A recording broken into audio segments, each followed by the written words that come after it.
Party द्वारा प्राप्त रिपोर्टों के मुताबिक जो मुझे रिपोर्ट मिल रही है, तो पार्टी द्वारा प्राप्त रिपोर्टों के मुताबिक मुस्लिम बाहुल्य इलाकों में भी ज्यादातर वोट बीजेपी को ही चले गए, जिससे इस आशंका को और भी ज्यादा बल मिलता है कि वोटिंग मशीनों को अवश्य ही मैनेज किया गया है। आप लोगों को ये मालूम है कि जिस भारतीय जनता पार्टी ने उत्तर प्रदेश में, जहां मुस्लिम समाज का जो वोट है 18 और 20% के करीब है, जिस भारतीय जनता पार्टी ने एक भी टिकट मुस्लिम को ना दिया हो, इसके बावजूद भी मुस्लिम बहुल्य इलाकों में मुस्लिम समाज का वोट बीजेपी को चला जाए,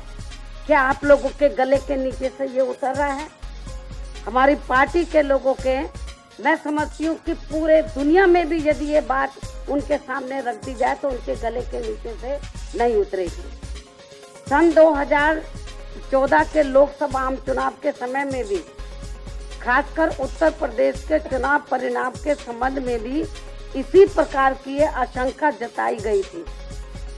जब इनको 73 सीटें मिली थी, इसी प्रकार की आशंका सन 2014 में भी जताई गई थी। वोटिंग मशीनों में जरूर गड़बड़ी की गई है, जिसके बिना बीजेपी के पक्ष में ऐसा खास चुनाव परिणाम बिल्कुल भी संभव नहीं हो सकता था सन 2014 में भी। और इतना ही नहीं, बल्कि उत्तर प्रदेश में वोटिंग मशीन के संबंध में ये चर्चा आम रही है कि बटन कोई भी दबाया जाए, वोट बीजेपी के कमल पर ही जाएगा,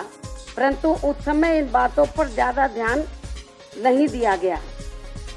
जबकि चुनाव आयोग के सामने बार बार इस मुद्दे को उठाया गया। ऐसी ही शिकायत अभी हाल ही में हुए